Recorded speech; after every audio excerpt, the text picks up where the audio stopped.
Je ne sais pas le nombre de fois où le mot grâce apparaît dans la Bible, mais je sais une chose, c'est que je suis bénéficiaire de cette grâce. Et c'est un privilège immense. J'allais dire c'est une grâce, oui, c'est un cadeau. Je crois qu'on n'imagine pas suffisamment le privilège qui est le nôtre d'être au bénéfice de la grâce de Dieu. J'imagine que depuis que nous avons eu ce culte sur la mise en place de la charte relationnelle, vous avez vécu une semaine extraordinaire parce que aimer les autres et faire du bien aux autres, c'est formidable, n'est-ce pas? On aurait pu entendre un « oui ». Oui, c'est pas toujours évident de vivre la charte relationnelle, d'aimer tout simplement. Et peut-être que parfois on se pose la question, mais est-ce que je vais y arriver? Est-ce que je suis capable de vivre cette charte qui nous est demandée? C'est une question importante parce que nous savons tous que nous sommes faibles. Et pourtant, il y a plusieurs textes dans la Bible qui nous encouragent à aller de l'avant, à avancer. Donc, c'est que c'est probablement possible. Je vous propose une lecture dans la deuxième épître de Pierre. Vous savez, Pierre, on le connaît souvent comme ce grand apôtre, celui qui, vous savez, c'est celui qui, à une époque, parlait plus vite que son ombre, et c'est quelqu'un, mais voilà, qui avance à fond. Et il est connu comme quelqu'un qui a fait des choses extraordinaires pour son Dieu. Mais en même temps, il est connu aussi pour celui qui faisait partie de ceux qui discutaient pour savoir quelle serait la meilleure place auprès de Dieu là-haut, qui a renié son maître. Il n'a pas toujours été cet apôtre bouillant, fort, un homme de foi, qui, nous semble-t-il, était capable de vivre tout ce que Dieu lui demandait. À la fin de sa vie, il écrit cette deuxième épître de Pierre. Il sait que le temps est compté pour lui. Et c'est un peu comme un testament, il a envie de laisser ce qu'il y a de plus beau à ceux qui vont lire. Et en l'occurrence, à nous également aujourd'hui. 2 Pierre chapitre 1. Je vais lire les 11 premiers versets. Simon Pierre, serviteur et apôtre de Jésus-Christ, à ceux qui ont reçu en partage une foi du même prix que la nôtre, par la justice de notre Dieu et Sauveur Jésus-Christ. Que la grâce et la paix vous soient multipliées par la connaissance de Dieu et de Jésus, notre Seigneur. Sa divine puissance nous a donné tout ce qui contribue à la vie et à la piété, en nous faisant connaître celui qui nous a appelés par sa propre gloire et par sa vertu. Par elle, les promesses les plus précieuses et les plus grandes nous ont été données, afin que par elles vous deveniez participants de la nature divine, en fuyant la corruption qui existe dans le monde par la convoitise. À cause de cela même, faites tous vos efforts pour joindre à votre foi la vertu, à la vertu la connaissance, à la connaissance la maîtrise de soi, à la maîtrise de soi la persévérance, à la persévérance la piété, à la piété la fraternité, à la fraternité l'amour. En effet, si ces choses existent en vous et s'y multiplient, elles ne vous laisseront pas sans activité ni sans fruit pour la connaissance de notre Seigneur Jésus-Christ. Mais celui qui ne les possède pas est un aveugle. Il a les yeux fermés. Il a mis en oubli la purification de ses anciens péchés. C'est pourquoi, frères, sœurs, efforcez-vous d'autant plus d'affermir votre vocation et votre élection. En le faisant, vous ne broncherez jamais. C'est ainsi que vous sera largement accordé l'entrée dans le royaume éternel de notre Seigneur et Sauveur Jésus-Christ. Quel beau passage. Je crois que tout est dit, mais je vais quand même rajouter certaines choses. Mais je vous encourage dans la semaine à relire ces versets qui sont d'une richesse et d'un encouragement incroyable. Déjà, nous notons que Pierre se présente comme serviteur et ensuite apôtre. Et il partage ce bénéfice accessible à tous de tout simplement pouvoir croître en Christ et de profiter de toutes les promesses. Pas de 50% des promesses, de toutes les promesses que Dieu nous donne. Et là, par contre, je vous laisse aussi compter le nombre de promesses qui se trouvent dans la parole de Dieu. Pierre répond presque en se nommant serviteur à l'appel que Dieu lui donne en tant qu'apôtre. Le service avant le titre. Oh, il aurait pu finir en disant, voilà, écoutez, moi j'ai été un apôtre, j'ai rencontré le Seigneur, alors j'aimerais vous dire ça. Non, sur la fin de sa vie, il se présente comme un serviteur. Et j'en retire de cela que quand Dieu nous donne un don, un ministère, quand il nous encourage à vivre quelque chose, à vivre, par exemple cette charte, il nous dit, commence par servir. Parce que moi, je suis venu sur terre. Je me suis abaissé pour toi, parce que je t'aime. Deviens un serviteur, et tout deviendra plus facile. C'est vrai que dans ce monde, on a plutôt tendance à dire, si je suis meilleur que les autres, si je domine, je vais y arriver. Et Dieu nous dit, non, non, non, mets-toi au service des autres, mets-toi à mon service et je vais te remplir de bénédictions, parce que je t'aime. Alors pour ceux, s'il en existait, qui pourraient penser que la charte relationnelle est inaccessible, je trouve que ces versets nous redonnent un espoir. Oui, c'est possible. Dieu nous assure de nous donner ce dont nous avons besoin pour vivre une vie de sainteté. Mais j'aime souvent le répéter, pour ne pas reculer, il faut avancer. C'est évident. Mais je crois que parfois, le monde nous place un peu comme si on était sur un tapis roulant, mais à contresens. Et si je n'avance plus dans ma vie chrétienne, alors je risque de reculer. Mais si j'avance, je peux aller plus vite que ce tapis. Parce que le monde nous pousse à aller dans un autre sens que celui que Dieu veut nous donner.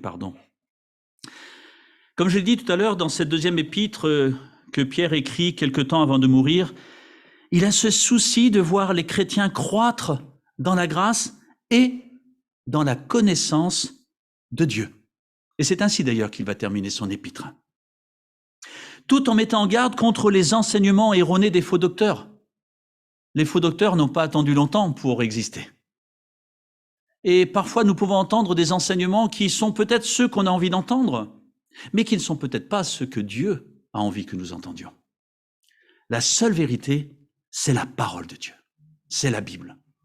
Et je vous encourage tous, après ce message et cette semaine, d'aller vérifier dans les Écritures si ce que j'ai dit était de la parole de Dieu. Parce que c'est ça qui est important. C'est quel est le message que la Bible nous donne. Tout cela est écrit aussi, même si je ne vais pas m'arrêter dessus aujourd'hui, dans un contexte d'attente du retour du Seigneur. Pierre sait que le Seigneur va revenir. Et nous savons que le Seigneur va revenir. Et qu'il nous a préparé une place. Mais pour l'instant, nous sommes ici-bas sur terre. Et nous pouvons vivre, comme Pierre le rappelle, vivre une vie victorieuse. Et c'est possible par la foi en Dieu. Alors généralement, quand on dit, oui, il faut avancer ou vivre par la foi, tout de suite on se dit, oh mais moi j'ai pas de foi. J'ai pas de foi. J'ai pas la foi. Et Pierre commence cette lettre. Je rappelle qu'une épître, c'est une lettre, cher Jean, cher Vincent, voilà, je peux mettre tous les noms qui sont ici. Je vous écris, alors je suis serviteur, mais voilà, j'ai un message à vous donner, de la part de Dieu. Vous savez, ce Dieu qui vous aime. Et il commence cette lettre, donc en rappelant à qui il s'adresse, à ceux qui ont reçu, alors il s'adresse à des chrétiens, à ceux qui ont reçu en partage une foi du même prix, la même foi que la sienne. Alors si vous pensez que Pierre, alors une petite question, qui pense que Pierre est un homme de foi? Alors bonne nouvelle, parce que nous pouvons vivre la même foi puisque nous avons reçu cette même foi. C'est pas moi qui le dis, c'est la Bible qui nous le rappelle. Et quand il dit qu'on a reçu la même foi, c'est un pack complet. Vous savez, on aime les packs aujourd'hui. Quand on achète un pack, il y a plein de choses dedans. Mais là, dans cette foi, il y a tout. La foi en Jésus-Christ, la foi en son salut, la foi en ce qu'il nous dit de vivre, d'avancer. C'est tout, cette foi. Et il ne nous demande pas d'avoir beaucoup de foi. Il nous demande simplement d'avoir la foi. Je crois que tu m'aimes et que tu as un plan pour moi et que tu veux le meilleur dans ma vie et que tu veux m'accompagner et que tu veux me permettre de remporter des victoires. Alors, ma foi est faible, mais ça, je le sais. Et j'y crois. Alors aide-moi à avancer. Une foi du même prix que celle de l'apôtre. Mais c'est évident. Et il précise, c'est par la justice acquise par notre Dieu et Sauveur Jésus-Christ. Il n'y a pas de différence d'achat lié à l'argent. Quand Jésus est mort sur la croix, il n'a pas dit, bon voilà, le vendredi, je vais mourir. Alors une petite mort pour ceux qui n'ont pas trop de foi, hein, un petit truc, le pack, vous savez, à 9,90 €, pas plus. Alors c'est le minimum. Il y a un petit peu de réseau, un peu de data, mais pas beaucoup. Et puis bon, si vous avez un peu d'argent, alors moi je vous propose le lundi, il y a le forfait à 15,90 €. Voilà. Et mercredi, alors là, c'est le forfait 24,90 €. Alors là, vous avez tout. Non. Il est mort une seule fois sur la croix. Le même prix a été payé pour tous. Qu'on se croit un homme de foi fort, attention, ou qu'on se croit faible, c'est la même mort. Et Dieu n'a jamais fait aucune différenciation entre les chrétiens. Il nous aime tous du même amour. Il nous équipe tous des mêmes armes. Ce qui fait le prix infini de la foi d'un apôtre ou du plus petit des croyants, si on devait se définir ainsi, et qui produit grâce et paix, et il nous le dit, provient de la connaissance de Dieu et de Jésus notre Seigneur. Ce qui implique une relation personnelle. Notons la porte d'entrée qu'est la foi, en lien avec Jésus-Christ, le Sauveur. Et il est parlé un peu plus loin du résultat de cette foi, la grâce et la paix en Jésus-Christ, notre Seigneur. Commence avec le Sauveur et il va jusqu'au Seigneur. On le verra tout à l'heure, c'est important parce que parfois nous nous arrêtons au salut en Jésus-Christ. Je suis sauvé, point. Et puis j'ai l'impression que je ne peux plus grandir beaucoup plus avec Dieu. Pourtant Dieu me dit, mais si, tu peux avancer. Fais-moi confiance. Et cette foi, je ne sais pas si vous l'avez entendu quand je l'ai lu, mais elle nous permet de nous emparer des promesses les plus précieuses et les plus grandes que Dieu nous a faites. Ça veut dire toutes les promesses. Scellées par le sang de Jésus-Christ, nous dit le verset 4. Elle nous met en possession des trésors divins. Alors, je vois des petites choses, là, j'ai l'impression qu'il y a quelque chose qui se prépare dans la semaine. J'ai l'impression qu'on va parler de trésors. Alors, pour les adultes, puisque nous ne sommes pas concernés par cette semaine, moi, je vous parle d'un trésor qui est pour tous. Mais les enfants, le trésor sera bien aussi dans la semaine. Mais Dieu nous donne un trésor. Et qui n'a pas envie de posséder un trésor? Et là, c'est un trésor qui nous vient de la part de Dieu. Les trésors divins. Ainsi, nous avons, nous dit ce texte, tout, sans exception, qui nous permet de contribuer à la vraie vie. Alors, profitons-en pleinement. Et Pierre nous lance un défi. Avance! Vitalité spirituelle. Va de l'avant. Je t'équipe, je t'accompagne. Et tu as reçu ce qu'il faut pour aller de l'avant. Tu as 7 gigas pour vivre tout ce que tu as envie de vivre. Il y a 3 points que je vois dans ce texte et qu'on pourrait résumer par foi, espérance et amour. La puissance divine, la foi, il faut y croire.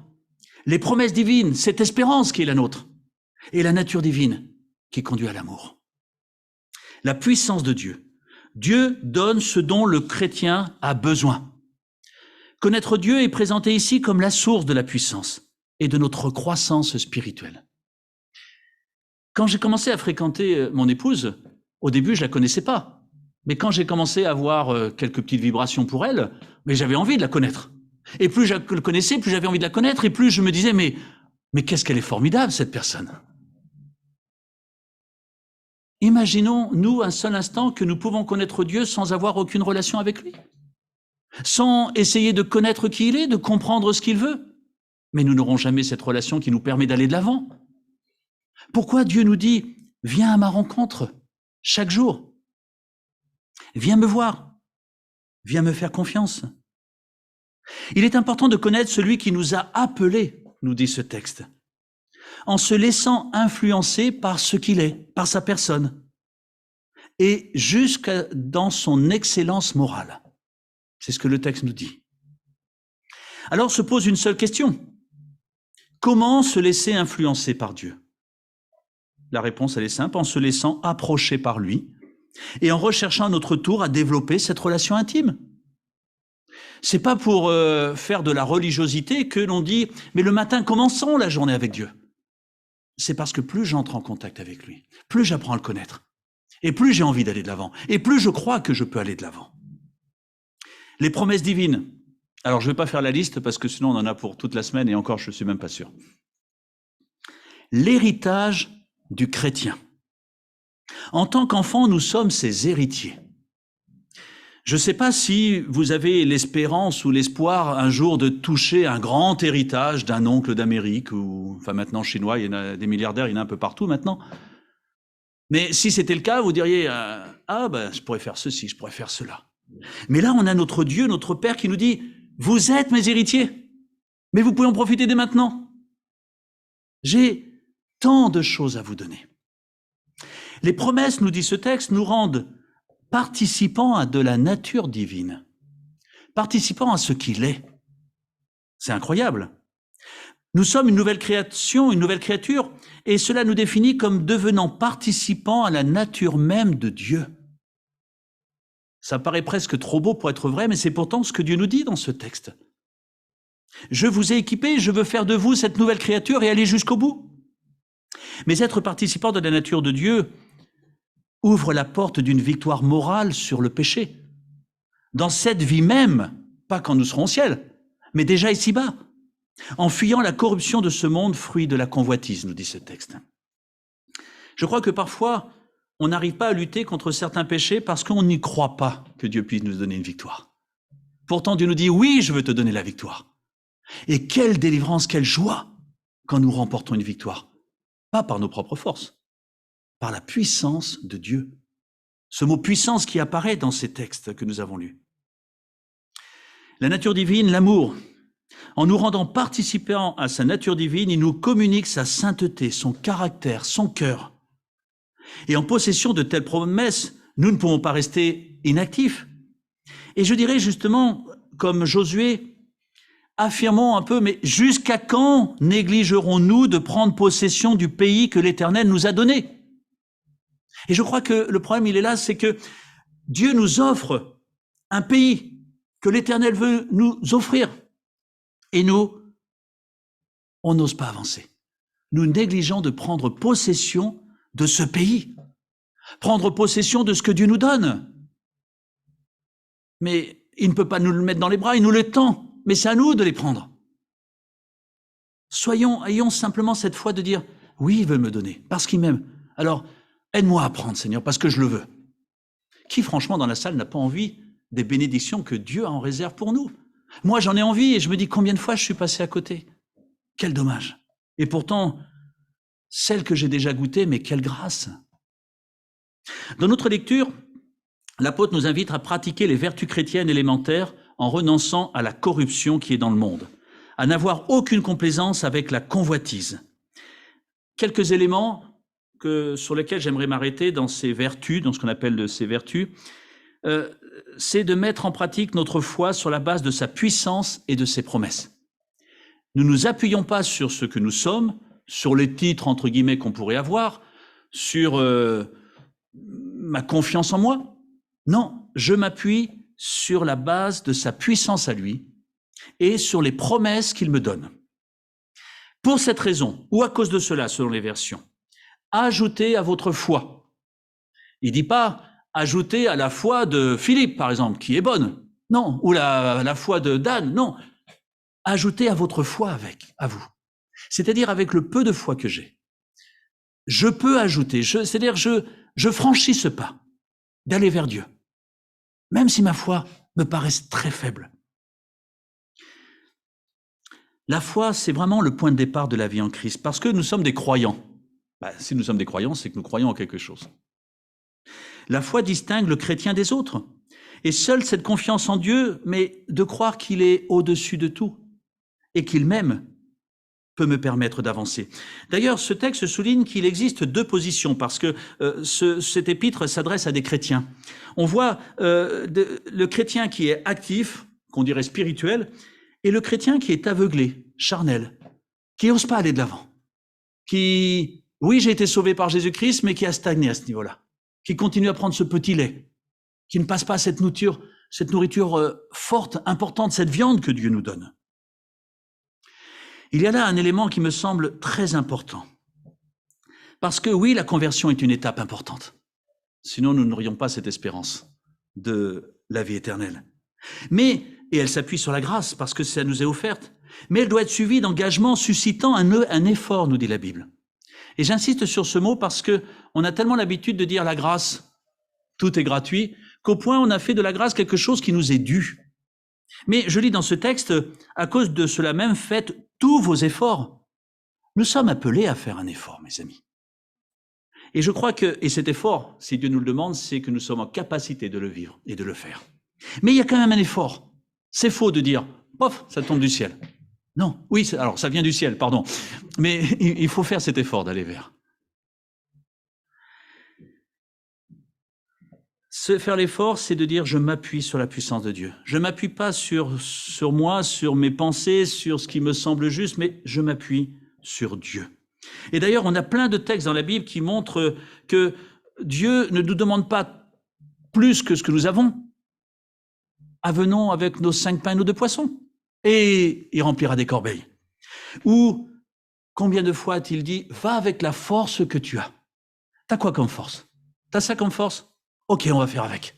Voilà ce que Dieu nous dit. Il ne nous donne pas d'aller avec une force plus grande que d'autres. Non, va avec la force que tu as. Et on y va, ensemble. C'est encourageant parce que ça veut dire que nous pouvons tous avancer. Nous pouvons tous aller de l'avant. La puissance du Saint-Esprit s'appuie sur le petit effort que nous pouvons faire et pas sur le reste. Et ces 7 vertus sont comme un parcours, une route où nous devenons progressivement semblables à Christ.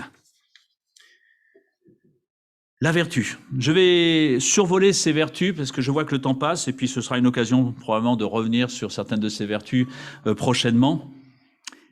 La vertu, force de caractère, l'excellence morale. Elle n'est pas ici synonyme de bonne qualité ou dans le sens restreint de chasteté. Elle signifie force, puissance. Joignez à votre foi la force de caractère.